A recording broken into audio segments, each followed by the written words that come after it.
Assad's regime want right now? The first thing that they want right now is probably that they really, really fucking want to stay in the Arab League. Why?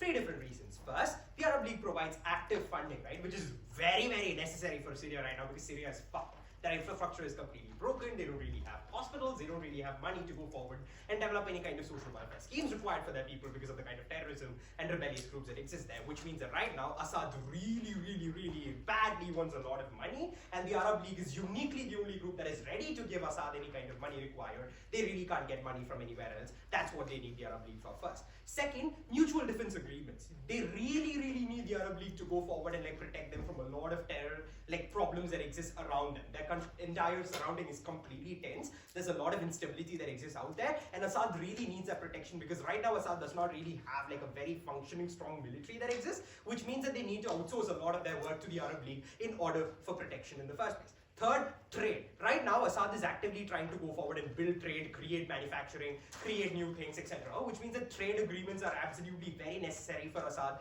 to be able to create an economy, to be able to create manufacturing or anything else, which Assad is really uniquely care about. Like literally no other group is actively offering these kind of trade deals to Syria at this point of time except the Arab League, which is why they really need the Arab League. Fourth, protection. And by this protection, I mean especially to Assad himself, right? Assad himself needs a lot of protection from the rebels that exist within Syria right now, from the multiple groups that hate Assad and want to take down Assad. We think the Arab League actively offers that protection. We don't think any other group will go forward and offer that protection, right? And especially, I think the most important framing you have to understand is most of these things come directly from Saudi, right? Who's probably the most important part of the Arab League, and this framing is really important, and you need Saudi to be on their side for Assad. Second, they want stability and they want like a decent image, right? Probably not as important as the first one, but they still want this because understand that Assad is really fucking egoistic, right? Assad has this idea of Assad being like the strong man, Assad being like the leader of the free world. And it's probably not going to happen, but Assad still wants to have an oversized say in what Syria says in the world stage. Assad really wants that. Assad wants to have a country where like people come and say, oh, Syria is a great country. Assad wants that. That kind of PR is something that Assad actively looks for, right? With that as your context, why would the Arab League actively go forward and kick you out if you keep selling and producing Captagon? I think first, right, simply Saudi and Arab, and especially Saudi and the Arab League, they fucking hate drugs. First simple reason, they're an Islamic country, they hate drugs just on principle. I think that's probably easy to understand. But second is just the enforcement principle, right? Most of these countries, they're very strongman countries, they're very patriarchal countries. They have this idea that they need to enforce their ideology on like every single country that exists there, which is where they create legitimacy to forces on their own people as well. We think that that enforcement principle that they consider care about would probably extend towards Syria as well, where they don't want Syria to be selling drugs in the first place. Third, the drug trade. Saudi especially is really fucking concerned about the drugs leaking in through their boundaries, especially coming in through Syria, which means they actively want to stop Syria from making those drugs because they're actively scared of the drug problem reaching Saudi Arabia in the first place. Fourth, they want to stop terrorism. Terrorism is something that they've been actively trying to stop in this region, and this is actively problematic because this drug directly contributes towards terrorism. This drug is actively used to fund terror activities that happens in that region. Captagon is probably the biggest reason for terrorists having all this amount of money. We think Syria, we think especially Saudi Arabia actively cares about stopping this at all points of time. Why is this problematic? We think this affects the trade in that region. We think this goes forward and affects like the stability of that region. We think these affects like the livelihood of the people, the economy, and just the general PR that exists in the region, right? And this is like, I think, the most important point in this point, which is basically the idea of the general PR. We think the Arab League wants to have like an oversized say in the world, right? Arab League is trying to like kind of place themselves as like say an alternative to other like international organizations that exist. They want to be a group that like say leads Islam towards the new world. They become a leader of the world, have an oversized say in the UN, etc., etc. At that point of time, they actively do care about their PR to an extent where they don't want other countries looking down on them. They don't want other countries questioning their legitimacy. And we think this, if Syria is allowed to continue selling this actively goes forward and affects their legitimacy and their PR in the eyes of other countries in the world, which is something that they uniquely probably don't want at all point of time. Therefore, what you understand at the end of this point is that the Arab League and Saudi especially want world legitimacy right now so they can go forward and have an oversized say in world affairs. Therefore, they can't go forward and afford to let Syria run away with whatever they want to at all points of time. What this essentially shows you is that Saudi Arabia and the Arab League are likely to kick out Syria out of the Arab League if they continue to do this kind of shit, or even if they don't kick them out, they're at least likely to sanction them, they're likely to like give them bad deals, they're likely to not provide them the protection they require, or any of those things at all points of time. This is our first win condition. We think we probably win this debate right on that thing, right? But I think even beyond this, right, even if you don't give a shit about the Arab League, I think there's also another reason why Assad probably should not start doing Captagon in the first place. And that's just to say that Captagon sale really isn't worth it for Assad at any point of time. I have 4 different points under this. The first is just to say that it's really fucking bad for the Syrian people, and Assad does care about the Syrian people, right? 4 points under this. The first is just to say that it's a amphetamine, right? It literally fucks you over. It gives you addiction issues. It gives you withdrawal issues. It actively goes forward and prevents you from being able to work. It actively goes forward and destroys your livelihood. And at a point of time where I've come here and showed you that Assad cares about like Syria coming back and becoming a world power, having manufacturing, having like say economic affairs, at that point of time, having people who are addicted to drugs probably doesn't really help you like do well and that kind of stuff. But second, it's literally a methamphetamine. It causes chemical imbalances. If you don't create it properly, and like the manufacturing process done in Syria are really not that good, people can literally die because of this drug, because of the kind of way the drug can be manufactured, etc. Third, Assad actively cares about this because, well, Assad actively wants to create Syria. Assad wants better PR for Syria, etc. All that kind of spiel. But also fourth, actively going forward and stopping drug creation probably generates cross support within the country. Different groups within the country, since they're all generally Islamic, are probably going to like really like this move by Assad, because stopping drugs is something likely to be very popular among the populace simply because the general hatred for drugs that exists within the region. Second, other Arab countries probably hate you simply because you do this, even like not even considering whatever the Arab League wants, right? Every single country there probably has its own issues with like drugs, because one principle, as I told you about, but also second, the instability that drugs causes, and also the drug funding, which means that every other country hates you. Why is this problematic? This causes instability in the region, and this causes you to be isolated. Assad probably doesn't want to be isolated right now. Assad wants allies, because Assad has a lot of things to do, like say fight back against the rebels, stabilize his own country, create better deals, etc. None of which is possible without a good ally group and a good network. Therefore, Assad really needs people to support him, and that's not happening at a point of time where everyone else literally hates you, right? Third, you need to trade other stuff and create better industries in the first place. I think at a point of time where you want to become a country that's stable, a country that's developing, you probably can't use drugs as something that you need to do, right? Why do we think this is important right now? We think uniquely at this point of time, Saudi Arabia will likely help you to get rid of the drug barons that exist, to get rid of the cultural dependency that you've developed on this drug, right? We think at this point of time, Saudi Arabia is likely to give you weapons, Saudi Arabia is likely to give you funding in order to go forward and take down all these kind of like drug barons or whatever that exists. Like this probably should deal with whatever one end says, oh, it's going to be really bad. We think right now Saudi is going to be like, actively willing to help you take down all these things. And like say, even if like some black markets exist, that's probably uncomparative, but like even if they exist, we think that's probably like sortable by just doing like really good enforcement. But also last, we think just bad PR, right? At a point of time when you want to become a country that has an oversized say in world affairs, you don't want your PR to be that of like say, oh, a country that gives drugs, but also just this, that destroys your legitimacy of the kind of enforcement that you can have in your country. We think Assad wants to be a strong man. Assad wants to be someone who has like a lot of power and a lot of oversized say in whatever they're doing. At that point of time, they don't want drugs in their country. Extremely proud of the first.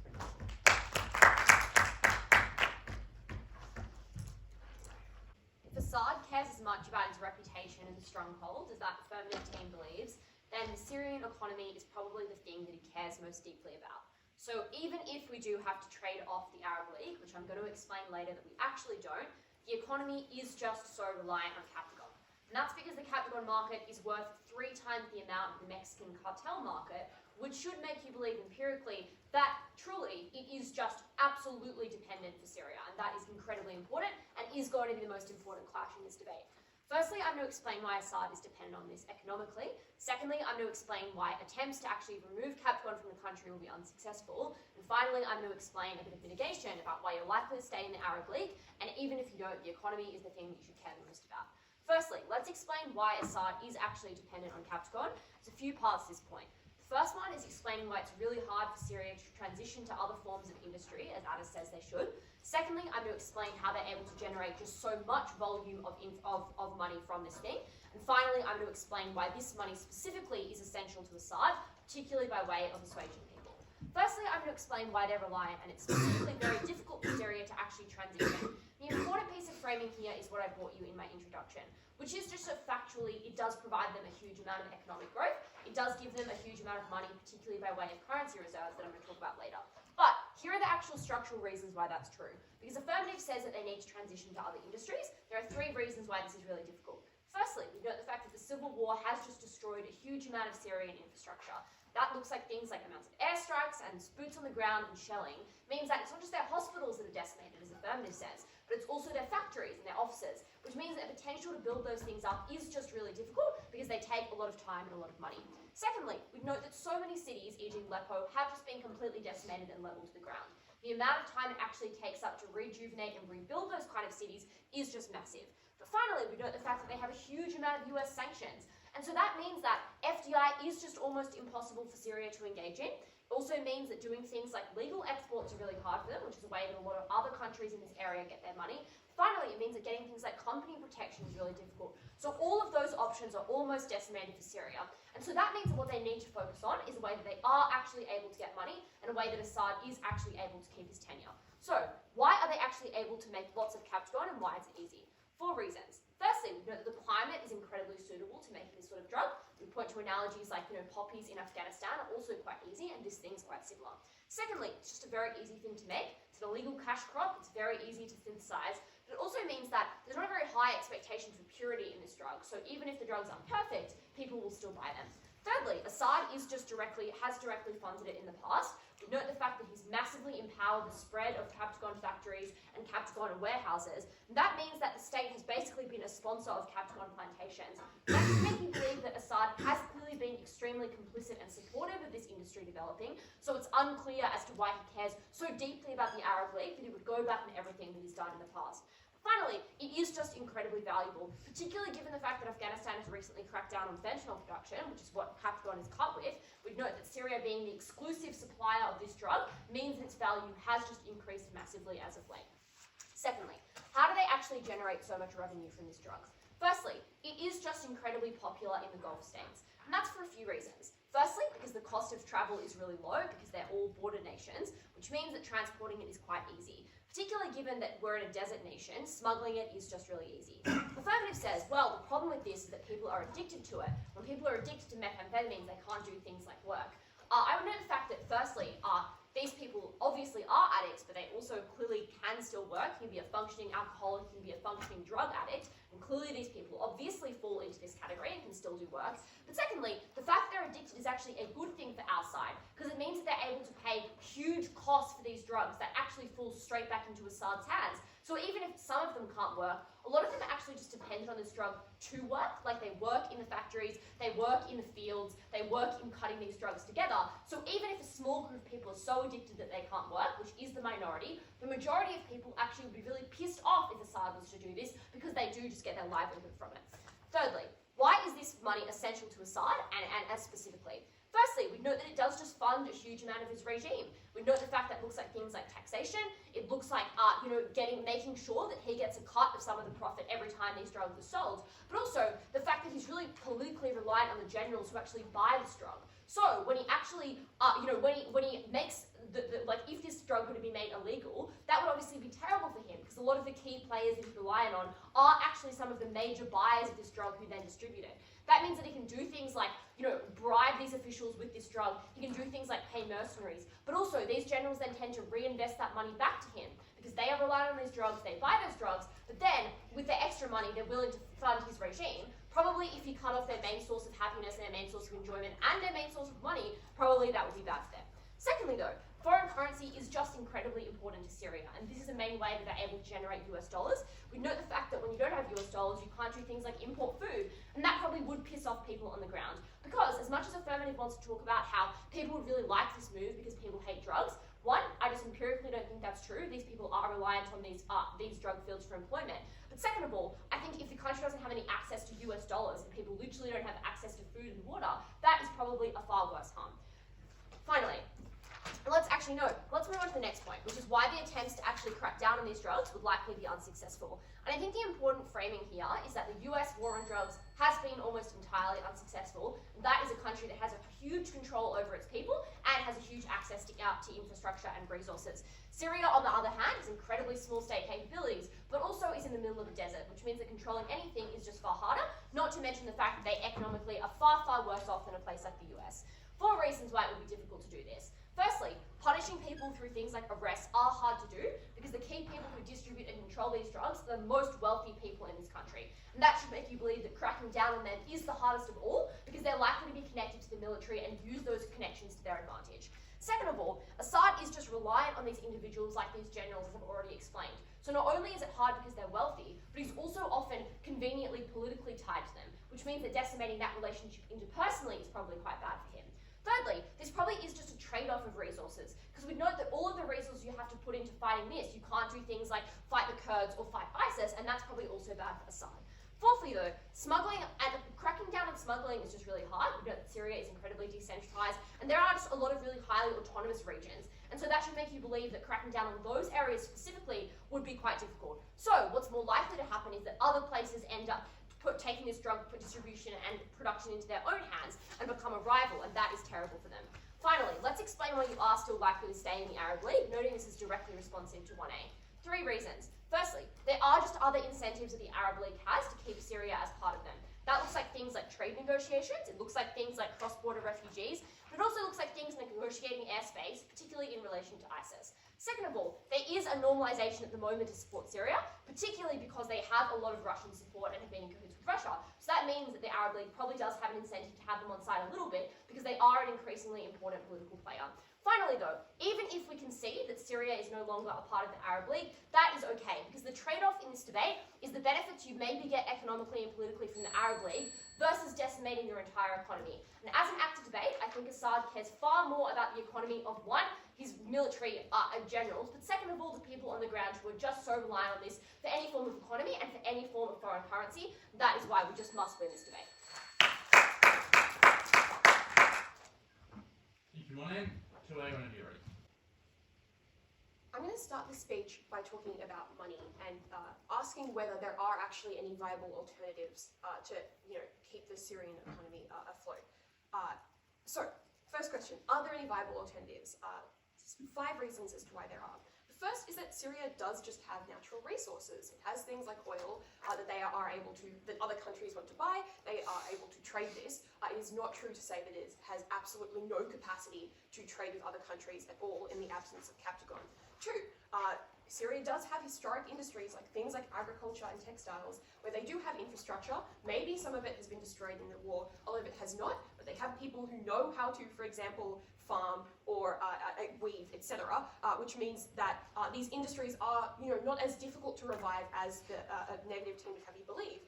Thirdly, when you are a member state of the Arab League, you can trade within the Arab League. You can make economic agreements that maybe allows for some lenience between your capacity to supply. Like maybe they say, sure, we'll help you get this industry back on your feet, so that, once you are able to farm, we will be the people that you trade with. They have an incentive to make that happen.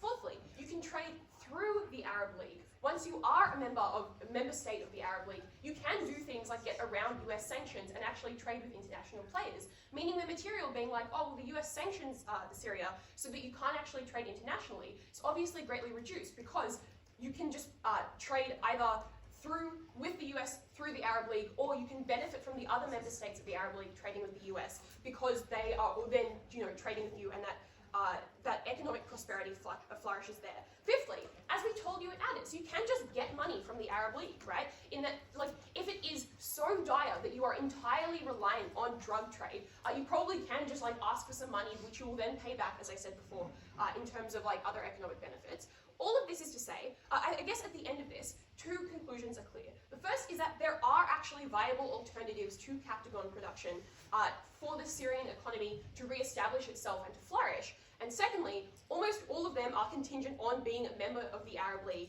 because they grant you not only things like direct access, but also just the stability that allows you to create these industries or to revive these industries in the first place. I'll get onto the why you are more likely to, or just why you're able to stay in the Arab League under our side of the house later. But I think it's just worth noting now that obviously there are viable alternatives to Captagon. The second question to ask then, is Captagon even that good of an income stream? The negative team's claims as to this are basically just that, oh, it's good because there's a lot of money in it. We can give you 6 reasons why it's bad. The first thing to say is that any sort of drug market is incredibly unreliable. Sure, people are addicted to methamphetamines in general, but that can easily be replaced just by other methamphetamines, by other types of drugs. Incredibly unreliable in terms of you being the only, Captagon being the only drug that these people are addicted to. Secondly, even if Captagon is the drug of people's drug of choice, or the drug in a region, obviously you can just be undercut by other producers. They give you the reasons why Captagon is incredibly easy to produce. Obviously what this means is that somebody else could just start making it and selling it for slightly cheaper, or they could make it slightly better. All of this means that it is just incredibly unreliable. It is unlikely that you are going to remain the sole producer, meaning that you cannot rely entirely on it for an income stream. Thirdly, this is a market with no regulations, which means if you do take some sort of a hit, you can't recover it. Like, there is no recourse process. You don't have deals that are particularly strong that you can enforce. Obviously, because it is an illegal market, you don't have those regulations, so it is not particularly reliable. Fifthly, you could just be cracked down upon so hard by other states, by other members of the Arab League, by other international markets, that you do just massively lose giant chunks of your income. Like, you can just lose large shipments of drugs because they get caught at a border or whatever. There was a massive shipment of it that was caught in Italy kind of recently. Obviously, you just lose all of that. There is no recourse there. Sixthly, I've seen Breaking Bad. Meth is when you make chemical drugs, there is just a massive amount of variation within each batch, which means that sometimes you get batches that just aren't any good. Sometimes you get batches that kill people when they consume them. Obviously, that does things like change demand for the product, because maybe if people start dying, people change the source of the drug or the drug that they're using. But it also just means that you can just waste a massive amount of money on producing something that turns out not to be any good at all. But sixthly, note that this, even insofar as you are able to make some money off of it, this comes at the direct cost of your own population and your own state legitimacy. That is something that is not true of any of the other income streams that I've already outlined to you. Obviously, that is incredibly harmful. In the way up there, maybe you make some money off of it, but it is not something you can do in the long term. It is something that ruins the lives of your citizens. They tell you, oh, people can still work, alcoholics still go to work. This isn't alcohol, this is meth. It is life ruining. People do just die because they are so addicted, because their bodies are so ruined by it. Obviously, this is a massive, massive cost. Even if you are making some money off of it, clearly not worth it. So, now let's talk about what the Arab League thinks of this. Because what we tell you is that membership in the Arab League is absolutely essential, not only to creating a condition where you are able to re-establish yourself as a functional state, but additionally, it provides you with a whole lot of benefits that you just do not get on your own, especially when you are the ones, when you are producing this drug, which makes it incredibly unlikely, for all of the reasons that they give you, that you're going to be able to form independent international relations with places like the US, just because of your past instability, because of the fact that you're producing a drug. They tell you, basically, very quickly, that there are 2 reasons why the Arab League would want to keep Syria in anyway. However, obviously, Syria isn't that important a member of the Arab League because they have been previously suspended. And additionally, the optics of keeping Syria in when they are producing Captagon is incredibly bad, meaning that even if previously, so even if there are, some political reasons why you want to keep Syria in, obviously we give you the reasons why they're incredibly averse to supporting drugs. Because of the principles of these states, because they are so afraid of these drugs getting into their borders that they don't want it being produced regionally, and because in other countries may just refuse to trade with the Arab League if they are seen to be endorsing the production of Captagon. What this means then, because the Arab League is so opposed to these drugs, it has 2 consequences. The first is that they are willing to help you crack down on a drug problem, They can do things like give you money and resources for law enforcement. They have successfully done that within their own borders. It's very unclear that they wouldn't also be able to help you crack down in yours. They can do things like establish treatment centres to help your population, which we tell you that they care about. Note though that this is only true, they are only going to help you like this, if you aren't the one who is responsible for the production of Captagon, because obviously you need to illustrate that you're willing to change, that you want to be able to stop this drug production. So they are only going to help you in the event that you stop. Additionally, it just gets a lot easier for them to help you prevent the sale and like the consumption of Captagon if you stop producing it, because that's a major producer taken out of the market. So you get all of the benefits of things like your population being more healthy, more able to work. You get increased regional stability because you don't have, you aren't beholden to the will of like drug lords, as they seem to suggest seems like a likely case and a preferable case in their world. You undercut producers like ISIS and other terrorist groups who are also making it because you crack down on their sale. But the other impact of them being so anti-drugs is they just will kick you out. They've done it before. You are a direct risk to their national stability, and they risk economic sanction from the rest of the world. Obviously, they would kick you out. Obviously, that is terrible. Proud to affirm.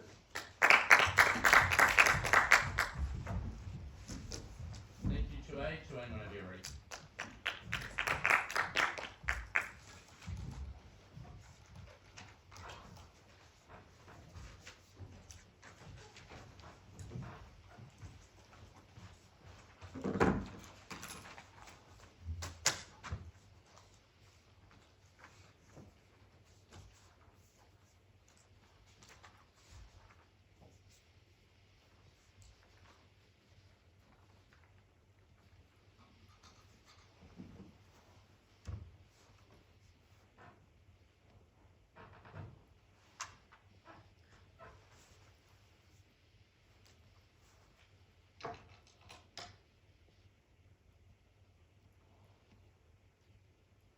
You might think that the Syrian regime's priority is in fact winning the civil war rather than fighting a health campaign to improve the life expectancy of Syrian citizens. It is simply a fact. There's an article in CNN, there's another article I read in Jazeera, there's another article in fact in the ABC, all which claim that Captagon makes 3 times more income than the combined Mexican drug cartels. It is simply a fact that the average intelligent voter can take as truth, yet alone the fact that we gave significant structural reasons that the Syrian government is insanely dependent on Captagon. Forms like over 90% of its foreign currency reserves. That is the other 10% made up of weed and oil. So like literally the Syrian regime is fully dependent on illegal substances. We think it is insane to try and avoid this. Why? Firstly, because it is incredibly improbable that they're going to be successful at all remotely. What this is going to be, it is an enormous drain on the Syrian government's ability to ever wage effective war in its borders, because this is just consuming so much. And that is simply because they say, the Saudis will be willing to fund you a little bit, like they'll do some airstrikes here or there. But the disruptions to the actual Captagon trade of any of these Syrian Saudi funding is going to be tiny. That is because, like with any other form of drug, it is so profitable that every kingpin that you kill will immediately be replaced. That within weeks, the defoliating agents that you sprayed across fields like they did in Colombia is just going to be replaced by another field because there is such a low barrier to entry for these goods. When it is so cheap to set up a backyard shed to be able to synthesize Captagon, when you just need to get out in the fields to plant some really cheap crops, what means it is incredibly unlikely to be significant disruption. In contrast, you have to ask yourself, how costly would it be for the Syrian government to intervene in highly autonomous regions which has very little control and very little information of, which are highly dispersed villages in the middle of the goddamn desert, where it's literally going to cost you hundreds of dollars in oil to drive a jeep there, yet alone to do any significant major operation, when the Syrian government itself is highly reliant on this income and therefore can't intervene on the operations of many of its generals or many individuals that it has vested interest with significant corruption and political funding from, when it is literally simultaneously fighting a civil war, which means that its military is currently engaged and a little bit preoccupied. You might think that the Syrian government is not really in a capable position to be able to fight a war on drugs, additionally to fighting the Kurds and additionally to fighting ISIS, yet alone specifically in Syria, where it is so easy to cross highly porous borders in the middle of the desert gets it. Australia struggles enough to restrict imports of drugs when it is an island nation with a significant state capacity in order to prevent the import of drugs, yet alone if you're Syria, where your market literally neighbours Syria as a number of Gulf countries, we think it is incredibly impossible for the Syrian government to do much here.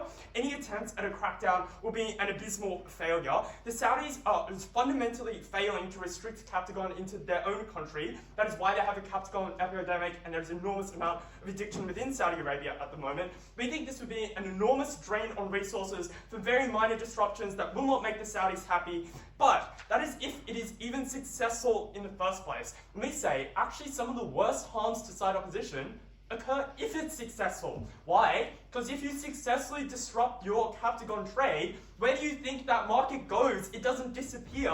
Instead, there's now a bunch of terrorist groups, like ISIS groups, that are hiding in the mountains of Syria that are actively going to be raking in the profits now because the Captagon that they're growing is so much more valuable. So, shifting a whole bunch of income and a whole bunch of power to a bunch of other power brokers that the Assad regime does not have control over, who will fill in this void. We think this is a crazy policy when we've explained that Captagon uniquely has such a high profit value when the Gulf states are willing to pay so much for it, when your rivals and competitors like opioids in Afghanistan are really struggling, and when so many people are dependent on this form of good. We think it is crazy to be able to try crack down on it. Which second brings me to the question of, if they did successfully crack down on Captagon, it would just simply bankrupt the Syrian state. And like genuinely, the Syrian government is so dependent on Captagon, it's crazy to try and not utilize that form of income. And I think the problem with side opposition is they try and like sneak around this argument. They argue a few things. Firstly, that instead the Saudis will fund your oil fields, as if the Russians weren't already doing that. That's why Russian support was in Syria. They directly control and occupy a number of oil fields and send that oil back to Russia. It's fully contingent on Russian support. Yet alone, just think about this for a second. The mechanism is, the Saudis will be so keen to fund a bunch of oil fields in Syria because that makes so much sense to the Saudi government to set up a competitor to your market. Bizarre. But secondly, it's like, guys, you realize that Saudi Arabia and Syria have been fighting a proxy war for decades, right?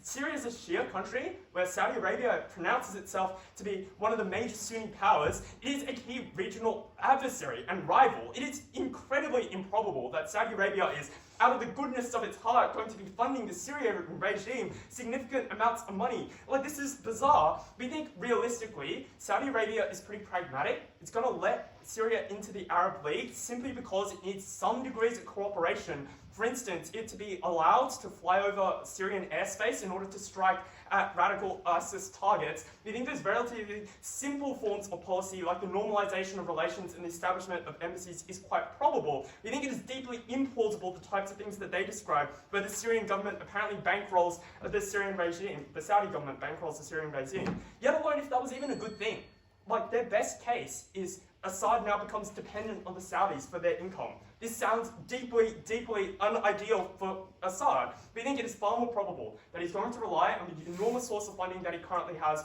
which is essential. Because literally, even in their best case, where Saudis provide a significant amount of funding to Syria, which I think is insane, but even if it did happen, it still wouldn't fix the problem. Because Captagon is enormously important at providing employment and a huge amount of income for a series of local individuals. The reason why ISIS in Syria can be held in any form of reasonable check because people aren't poor and starving on the streets, which means they are forced to turn to radical groups and terrorism and to have any meaningful sense of, I have nothing left to lose. And what that means is, you embolden and empower your adversaries, you significantly lose an enormous amount of funding and key set of allies that are reliant on that funding, like a series of generals that Assad literally has protection rackets over and is raking in the income of, individuals that he himself has put in power and funded the establishment of these Captagon fields. This just sounds like a crazy policy. The reasons why it might be a reasonably good idea are broadly twofold. The first is, look, we prefer other goods because they're more recession-proof. And I'm like, guys, so you're trading goods at the fraction of a value. Congratulations on your wheat trade deal. It's worth like 2 cents compared to that of Captagon. That is if it is even more recession-proof. Where actually drugs are some of the most recession-proof forms of goods because they are highly inelastic. People are addicted to them and will continue to consume them in every single imaginable world. Their last response is, like other states will crack down on this drug, so it'll be a little bit unpredictable how much income it's going to make, which, as I've explained, just denies the fact that Saudi Arabia has been trying to crack down on Captagon for ages. And that is why it's actually seeking the Syrian government's cooperation, because it can't do anything. It has no realistic capability to effectively stop this trade. And as such, we think that ultimately the Arab League is irrelevant. Even if it was relevant, we probably still get some forms of benefits from the Arab League under our side. Let's not lose a key source of income and bankrupt the Syrian state, and also significantly empower our adversaries, if we could even succeed in beginning to eradicate Captagon in the first place. Thank you, Joanne. Create whenever you're ready.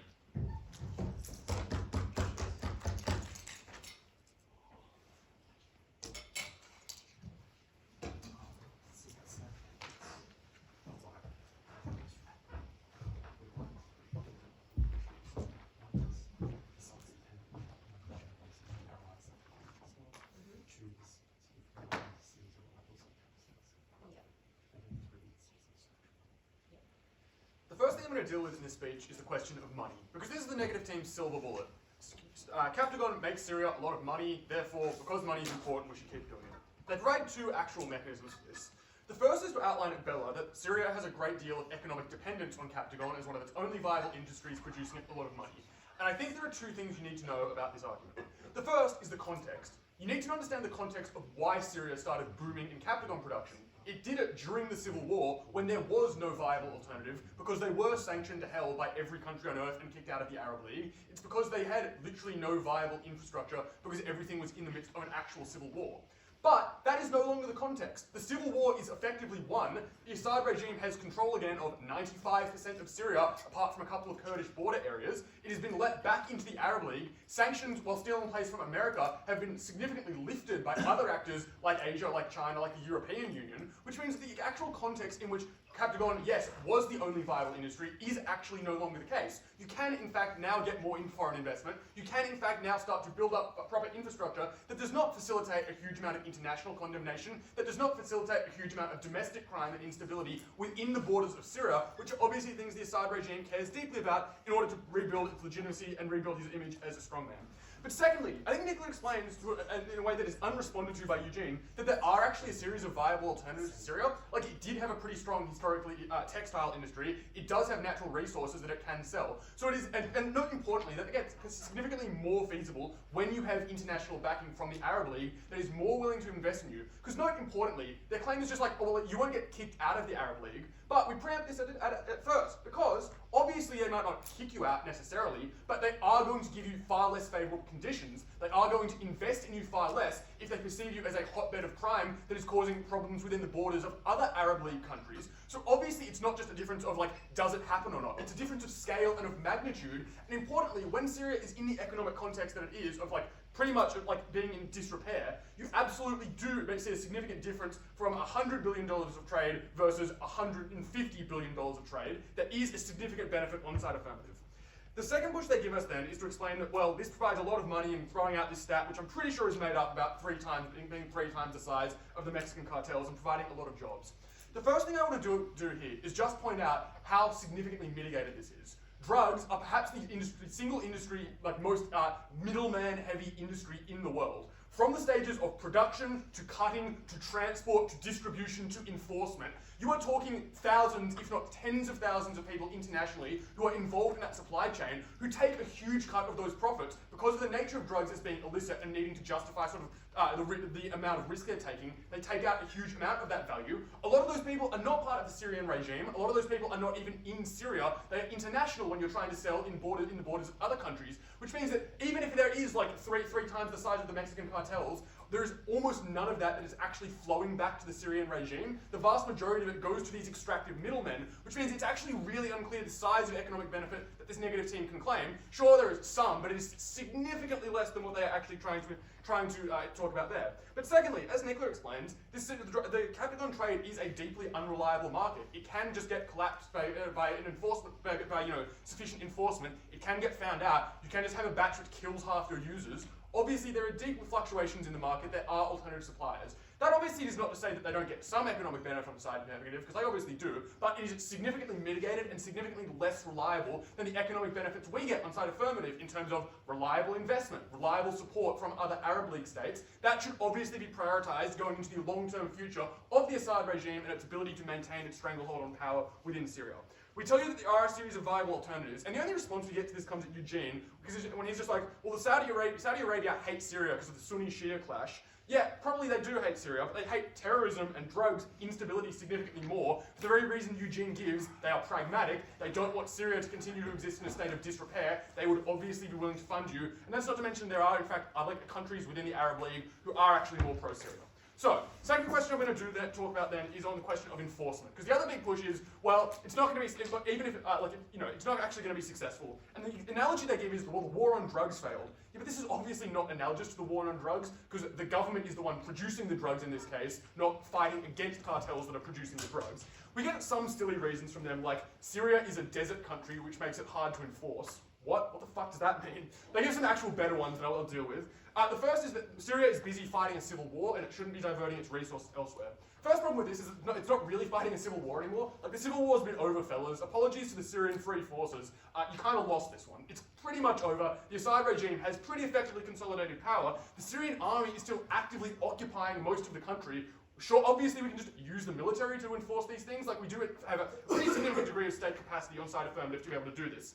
Second push they give is that generals and officials that are high up within the Assad regime make a lot of money out of the drug trade, so they will oppose the Assad regime if they try and crack down on Captagon. The first problem with this is that it's really unclear what these generals could actually do. Like, Assad is very much entrenched. He just won a war. He has pretty much killed and purged all of the viable opposition to him within the country, which means that his high generals are going to be very, very scared of him. Secondly, the Assad regime is one of deep personal loyalty. Like, all of these generals are historically associated with him. They're part of the same Maronite Christian sect for the most part, which means overwhelmingly they are actually loyal to him. He does continue to serve their interests, even if he does crack down on drugs. But thirdly, these people are attached to money and power, not Captagon trade specifically, so you can obviously just compensate them with other actions of corruption. You can compensate them with money from your new industries that you've now got investment from the Arab League. It's really unclear why the generals are a tipping point in this debate.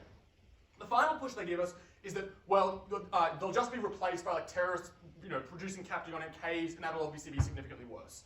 The first problem with this is yeah, obviously there's going to be people who try and replace the Captagon trade, but you just need to be comparative, because under the side negative, it's just the state is doing the Captagon trade. There is significantly more of it compared to when the state tries to prevent the Captagon trade. So obviously some of it will continue to slip through the cracks. Yeah, obviously we don't have infinite fiat, but significantly less than on side affirmative than on side negative. So there is still a pretty substantial benefit. But secondly, I would note that our case is not actually contingent on our enforcement being 100% effective, because the main benefit is just a signal to the Arab League that Syria is making significant efforts. And that signal is what you need to be able to get better trade deals, to be able to get international support, to be able to get your ability to sell your stuff to the Arab League, and then potentially bypass Western sanctions that are still on Syria in that case. We still also get the additional sort of auxiliary benefit here that's unresponded to of reducing drug-related crime domestically, increasing domestic support from your population, and the fact that people are just not going to be overdosing in the streets of Syria. That does seem like a pretty significant thing that the Assad regime would care about in order to bolster his popularity, bolster his support.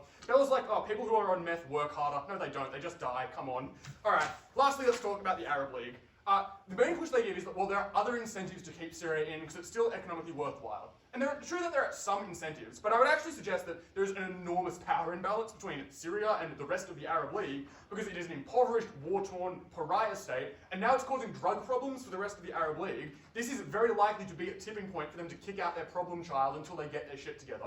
We would suggest in those circumstances there are pretty strong incentives to send a message, given all the reasons we tell you back at first, about why these Arab League countries hate the existence of Captagon so deeply, why it is so detrimental to them, why it hurts the Arab League as a whole when they're seen to be sort of tacitly endorsing or at least enabling the production of this incredibly dangerous drug to be facilitated and shipped around the world outside of the Arab League as well.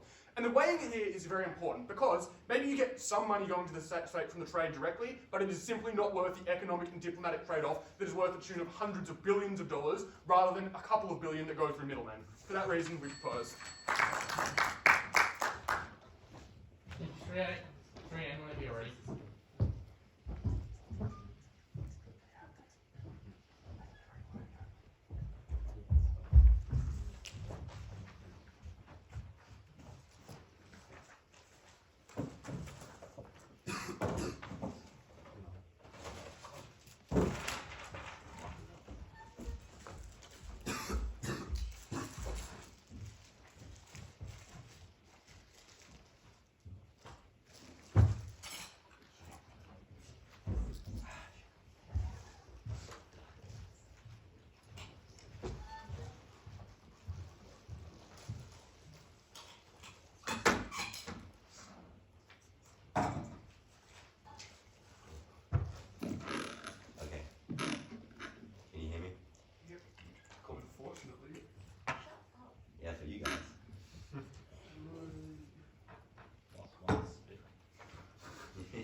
characterization Sam gives in the back half of that speech is actually a little bit ridiculous.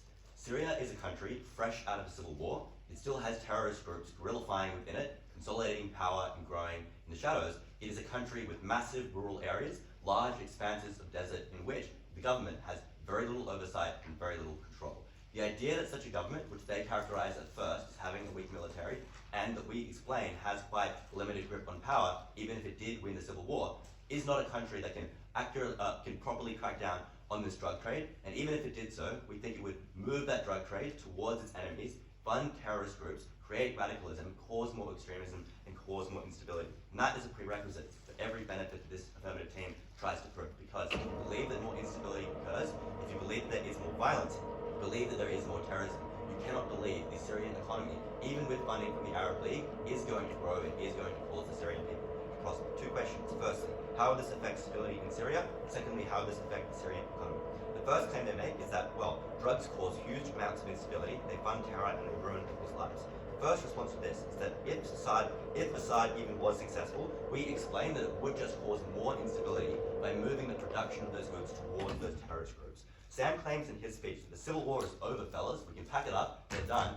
Clearly that is untrue. Yes, the civil war has been won, but that doesn't mean that the same forces who were combatants in that civil war are all dead. Obviously, Assad did not manage to successfully execute every single terrorist that exists in Syria. Those forces still exist, and if they still exist, they have the capacity, as we explain, because it's so easy to produce these drugs. And we explain to you that, obviously, this is a highly addictive drug in which huge amounts of money are to be made. And if that is true, you should intuitively believe that other people will begin to pick up this drug trade. And given that the areas in which Assad has the most control over are the ones where you now can no longer produce fentanyl, the parts of Syria in which the drug trade rises up are the parts of Syria in which Assad has the least amount of control, which just funnels all the money that this drug trade brings in towards these parts of Syria in which Assad has very limited control over and the least capacity to prevent that money from falling into the hands of terrorist groups and extremists, which explains why what you do is not reduce the amount of capital of a highly addictive and inelastic drug trade. You just shift the location of that capital away from areas in which Assad has large amounts of control and has consolidated power, as Sam says, and move it to the 5% of regions that he explains Assad has very little control over, or into the desert regions and rural areas of Syria, where Assad's military cannot enforce the drug trade, and that grows terrorism, grows instability. It means the forces that started the civil war grow again and increases the risk of another civil war. Second issue with this, though, is that even in the places where Assad does have large amounts of control, we think it would probably be pretty unsuccessful in limiting the drug trade.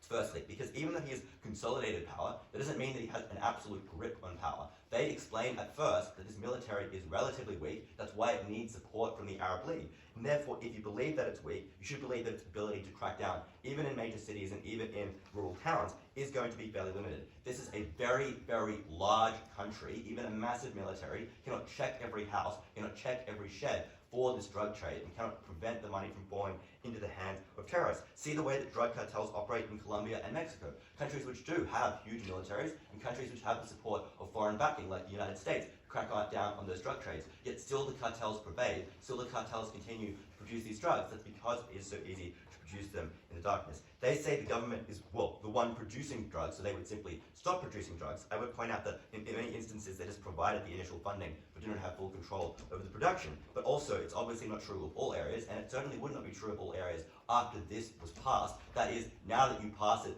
other people besides the government start to produce those drugs. Third issue with this, though, is that it just would not be worth redirecting military forces to do this. Because Sam says that, well, they've consolidated power. Well, that explains why you need to maintain that power. You need to ensure the military still exists across the country. If you redirect that military towards cracking down on drugs, that means that military can no longer fight terror, that military can no longer fight ISIS, that military can no longer crack down on the people which threaten Assad's power. That is why you should not redirect it. But fourthly, all of this is contingent on getting the military to actually comply with the crackdown, and we don't think they do. The reason for that is because they make so much money from it. Sam says you can compensate them with alternative forms of money, but obviously you wouldn't be able to do as much because, as we explained to you, this drug trade brings in so much income. And Sam says there's lots of middlemen. Yes, the middlemen are the military, which is why you need to keep them there so they stay on your side. If Assad loses the military, he loses his grip on power in Syria. Clearly, that is the biggest imperative of the Assad regime. And also, aside from just being a large quantity of money that goes to these military generals, it's also a source of income which they are able to attract entirely independently of Assad, which means that they care most about maintaining this because they don't need to get it out of Assad's piggy bank. They can get it out of their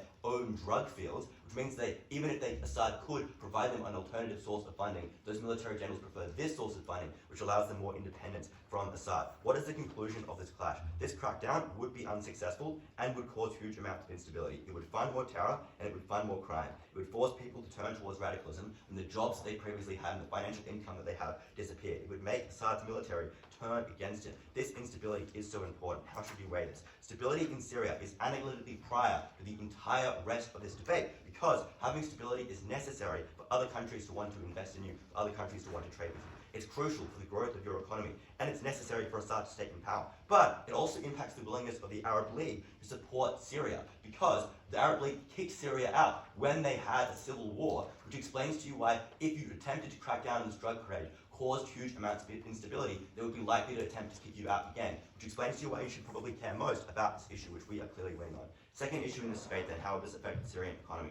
The first claim they make is that, well, you need to do this so you don't get kicked out of the Arab League. But firstly, I think the idea that they're going to kick Syria out is just a little bit factual, because if that is true, why did they let Syria back in the first place, knowing that Syria had this drug trade? If this was the be-all and end-all for the Arab League, why ever let them in? This team never explains that. The fact that they let Syria back into the Arab League when they already had this drug trade suggests that they actually don't care about it as much as they say they do. But secondly, we explained there are other motivations for Syria to join the Arab League. That's things like they want influence and growth in the region. They want a united front when they negotiate with the West and the East on their oil, on their other trade deals. They want to be able to fight terror in Syria so that that terror doesn't spill over into neighboring Arab countries. They can only do that with permission from Syria to enter their airspace. See the fact that Jordan was now able to carry out drone strikes in Syria only now that Syria has rejoined the Arab League. Why would they want to kick them out of the Arab League, given all these benefits that having them in there provides, even if it comes with the caveat that there are drugs in Syria, which they are ideologically opposed to? But thirdly,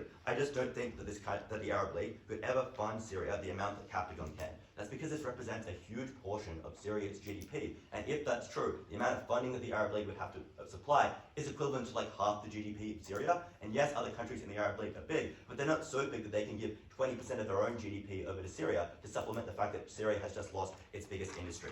The third claim then is that the civil war is over now, so why not diversify away from Captagon? But there's no explanation here of why this is mutually exclusive.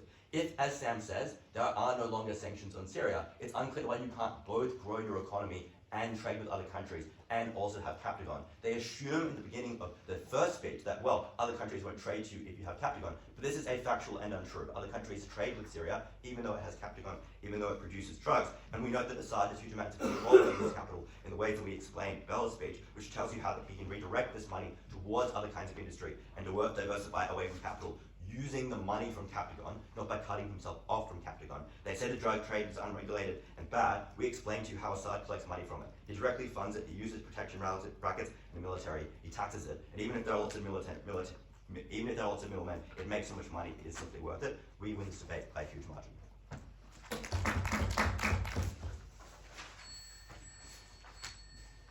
Thank you. Negative reply when you're ready. You get.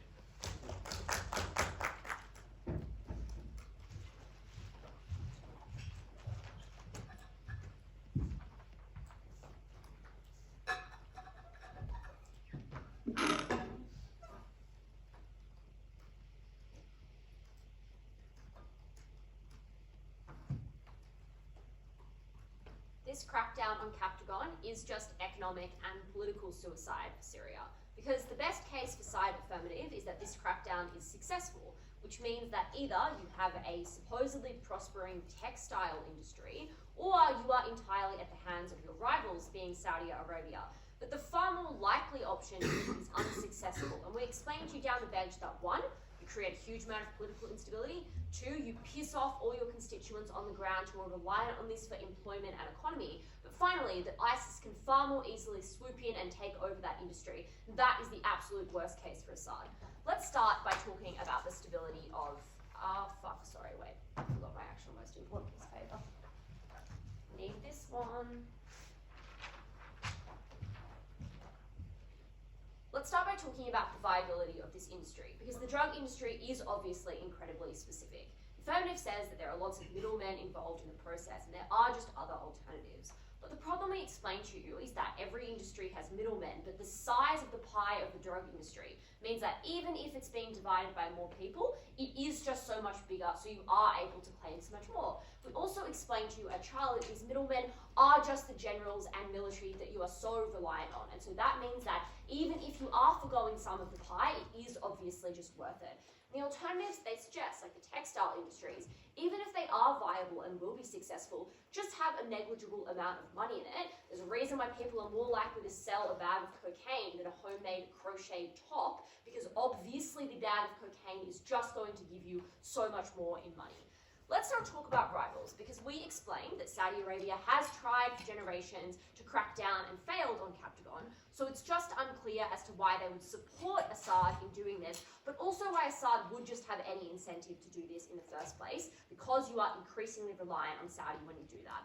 But there are just other reasons we explained to you that go unresponded to why the Arab League would still have an incentive to keep Syria as a part of it, even with Captagon.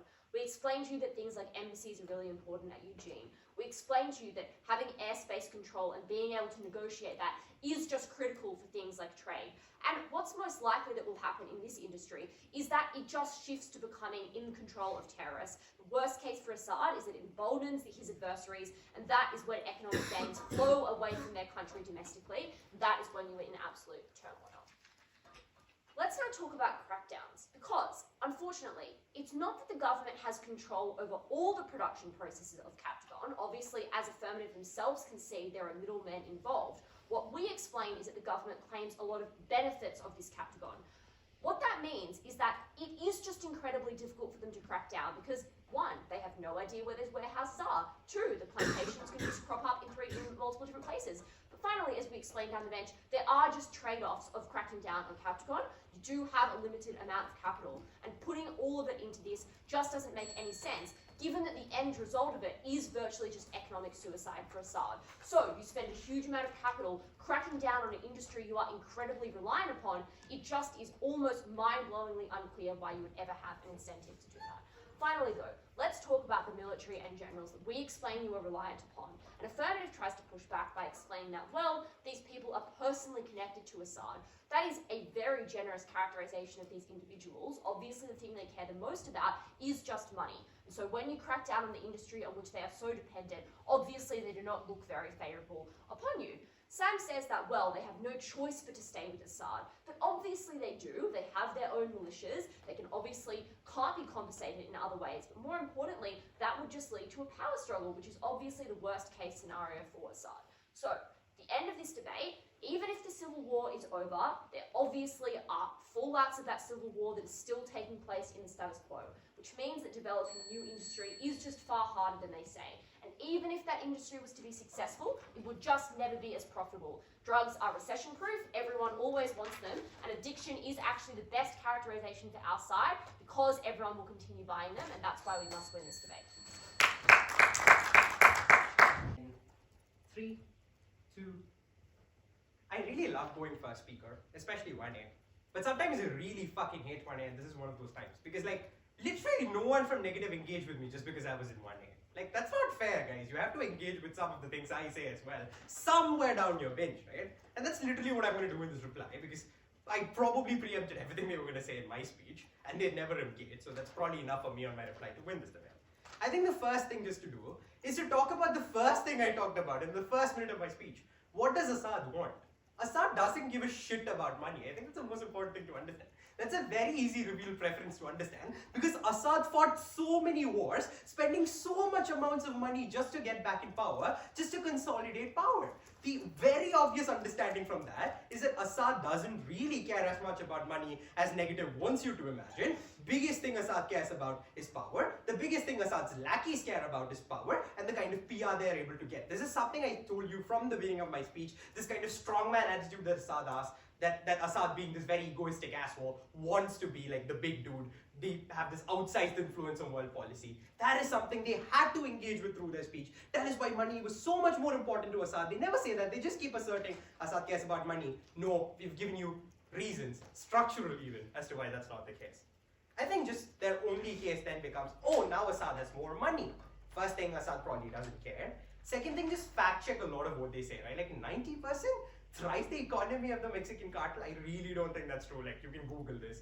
I'm really not sure if any of that is like fair. But like, fair enough. Even if that happens, I don't care. Third, just Syrian alternatives exist, right? This is something I've been pushing you through like 3 speakers. We tell you that Syria has alternatives like textiles, Syria has alternatives like agriculture.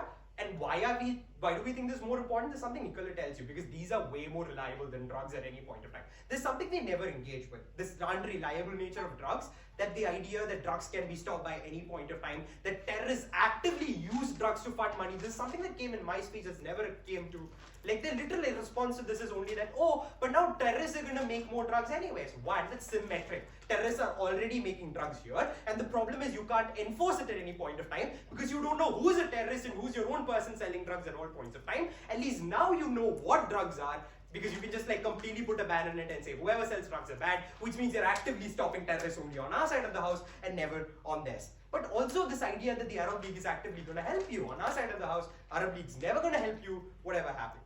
But last, their entire claim then rests on this, right? Oh, every single person in Syria like sells drugs or makes Captagon, right? It's a literal Islamic country. Obviously, people have principal opposition towards making drugs there. It's like very ridiculous claim to claim that literally every single person only depends upon making Captagon for their entire livelihood. A literal civil war was fought on these drugs in Syria, and they claim that that was the entire, like, everyone cares about this. 0 sense to say that everyone cares about this. Their entire, like, even if you buy their best case of the economy being the most important thing, short term, you take a hit, fine, fuck that. In the long term, you're still way better off because you have better deals, you have better manufacturing, you have better credit, whatever. Their only next case then becomes, oh, but you can't enforce stuff anymore. First, read the motion, would motion, we have fiat to say it's probably going to be enforced well. We don't care. Second thing, their only case then becomes, oh, you have generals and stuff like who really care so much about this. We think it's fair for us to characterize that they're probably going to care about the power and loyalty that staying with Assad is going to provide, that they'll be okay with taking a small hint to their profit margin at some point of time, because you'll probably fill them in with other alternatives, financial sources anyways, right? That's probably fine. We don't think the generals are going to care about that too much. But then on to the last thing, and the one that wins us the debate, right? The Arab League. They never really engaged with us on this idea that the Arabs hate Captagon, right? Their only response is, oh, but they let Syria back into the league. They let Syria back into the league on the condition that they would stop manufacture of Captagon, which Syria won't do at this point of time, which why you're clicking them out again literally proves our point. And this would help you enforce whatever you're trying to do. This will give you better funding and infrastructure. This will make you better. And last, this will help you win that civil war you're looking about, because Syria can't do it by themselves. Extremely proud to propose. Thank you very much.